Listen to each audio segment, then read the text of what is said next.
Halo, Assalamualaikum warahmatullahi wabarakatuh. Selamat datang di channel video saya. Masih bersama dengan saya Mas Purwo. Ya, kali ini teman-teman masih kita bicara dengan usaha perkreditan ya, nggak jauh-jauh dari usaha kredit ya teman-teman. Kredit barang tentunya ya teman-teman, usaha yang membutuhkan kesabaran dan ketelitian ini ya teman-teman. Kita akan berbicara tentang reminder data nasabah ya teman-teman. Apa itu perlunya kita merimain data nasabah atau kita mengingatkan nasabah, istilah mudahnya ya teman-teman.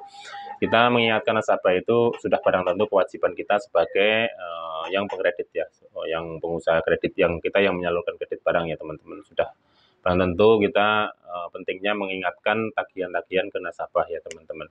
Tentunya nasabah itu yang pertama karena lupa, yang kedua karena kesibukan, yang ketiga karena biasanya juga sengaja melupakan ya teman-teman. Makanya dari itu kita sebagai uh, orang yang mengkreditkan, sebagai kita pemilik modal tentunya kita harus aktif, jangan malu, kita juga harus proaktif, kita harus bermuka tebal. Mereka berhutang aja kepada kita, berhutang kredit kepada kita, mereka juga tidak malu, apalagi kita yang menagih harus lebih tidak malu lagi ya. Nah, kita harus balik logikanya seperti itu teman-teman. Kalau nggak seperti itu kita juga susah untuk menagih ke mereka ya teman-teman. Ya seperti itu. Yang pertama kita yang harus perlukan adalah yang kemarin saya bahas adalah buku yang ini ya teman-teman. Kita buku ini ya teman-teman, buku harian tentunya teman-teman yang tentang data nasabah yang sudah jatuh tempo, itu berisi bulan dan nama dan nomor HP ya teman-teman. Nah itu yang bisa kita remind, kan tentunya per hari kalau kita sudah banyak nasabahnya kan ada aja yang jatuh tempo.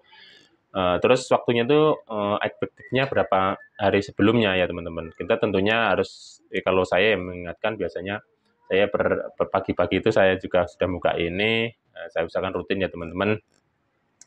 Kita yang sebelum jatuh tempo 3 hari harus kita sudah ingatkan Pak, Bu, bahwa nanti tanggal sekian sudah waktunya angsuran ya. Kita sekedar remind seperti itu aja ya teman. Kalau yang membandel ya nggak apa-apa ya teman-teman. Kalau yang membandel ya kita tetap ingatkan saja.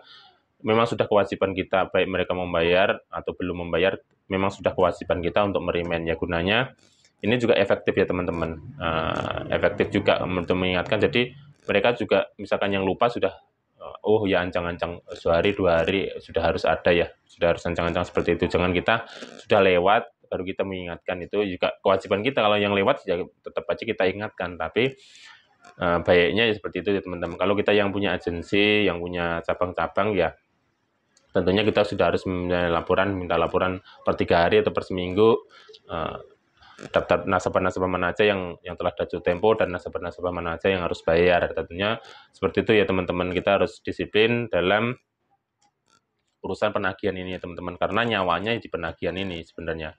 Kalau di marketingnya saya sudah tidak terkendala, tentunya teman-teman kalau yang sudah berjalan di marketing penjualannya sudah tidak terkendala, karena ya resikonya di penagihan ini ya, kalau di penagihan kita beres, insya Allah ya kedepannya akan beres ya teman-teman. Nyawanya di perkreditan ini, di penagihan ini, kalau penagihan beres, pembayaran aturannya beres, insya Allah kedepannya gitu kita juga mudah ya teman-teman untuk melangkah ke depannya.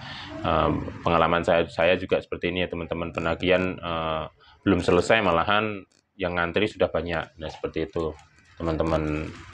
Tadi untuk kita mengatasi, untuk meminimalisir untuk nasabah-nasabah yang telat bayar dan gagal bayar dan sebagainya, kita sudah harus merimain ya minimal 3 hari sebelumnya ya teman-teman. Kalau biasanya kalau misalkan yang jauh-jauh ya seminggu sebelumnya kita sudah harus ingatkan. Nanti menjelang hari H kita juga harus ingatkan, Pak, Bu, hari ini sudah waktunya bayar, apakah sudah ditransfer, apakah saya harus ke sana dan sebagainya, seperti itu ya teman-teman. Kalau teman-teman yang sudah besar biasanya sudah ada tim penagihan sendiri. Kalau saya kan baru masih kecil ya hitungannya teman-teman, masih saya handle sendiri dan cuma punya beberapa agen ya. Saya kalau yang di sini saya handle sendiri, kalau agen ya agen saya yang menghandle ya teman-teman. Kalau yang teman-teman yang sudah gede, yang itu kan biasanya sudah tim penagihan sendiri, tim marketing sendiri dan sebagainya, itu sudah enak. Kalau kalau kita mulai mandiri dari awal, dari nol, ya semua kita lakukan sendiri seperti ini teman-teman, mulai dari pembukuan, dari pemasaran dan sebagainya. Tapi enaknya kita mulai dari awal seperti ini, jadi kita tahu nanti kalau misalkan sudah besar, mudah-mudahan perusahaan ini sudah besar, yang kita rintis sudah besar, kita sudah tahu problemnya di mana, solusinya seperti apa, itu kita sudah tahu. Kalau kita kan menjalani sendiri, kecuali kita bekerja sama orang lain, itu beda lagi. Per divisi kita ke divisi lain sudah harus belajar lagi. Kalau kita misalkan dari awal seperti ini, kita sudah enak, tinggal jalan aja nanti. Kita sudah tahu ini problem di marketing seperti ini, problem di penagihan seperti ini. Nah, itu juga gampangnya problem di pembukuan seperti ini, nanti sistemnya seperti ini. Itu enak aja teman-teman. Kalau kita merintis dari awal, itu kelebihannya seperti itu, kita handle sendiri. Tapi kekurangannya yaitu teman-teman, kita waktunya tersita. Kita kalau mengerjakan sendiri harusnya kerjaan orang banyak kan lebih lama juga, tapi nggak apa-apa. Ini kalau misalkan untuk teman-teman yang pemula saja, ini juga buat edukasi buat saya juga, untuk sering-sering buat teman-teman juga ya, seperti itu teman-teman. Ini pentingnya penagihan di usaha berkreditan ini ya teman-teman, seperti itu. Nah, kira-kira yang ada teman-teman ada yang ada kendala dan sebagainya, yaitu adalah rintangan ya teman-teman, itu adalah cobaan, itu adalah edukasi juga, pembelajaran bagi kita. Kalau misalkan yang ada yang susah ditagih dan sebagainya, itu sudah wajar ya teman-teman. Tapi ya kita sebagai yang punya modal, yang berkredit, yang punya usaha, kita juga harus mental baja juga teman-teman. Orang berutang aja nggak tahu malunya, orang kredit kita nggak ada malu-malunya. Kita harus lebih dari mereka gitu loh teman. Saya harus di atas level mereka. Kalau untuk penagihan dan sebagainya, kalau perlu saya datangi, kalau perlu saya telepon, ya namanya manusia, rasa risih, rasa malu, rasa nggak enak sebagainya itu ada. Tapi ya kita harus kikis seperti itu ya teman-teman, kalau kita ingin maju di usaha kreditan ini ya teman-teman. Mudah-mudahan ini sedikit saja ya teman-teman, sedikit curhatan, sedikit bagi-bagi pengalaman. Mudah-mudahan ya teman-teman menjadi edukasi pembelajaran teman-teman juga. Kalau misalkan teman-teman ada yang pengalaman bagus, ada sistem yang lebih bagus dan sebagainya, silahkan kita share di kolom komentar, atau mau diskusi sama saya juga boleh.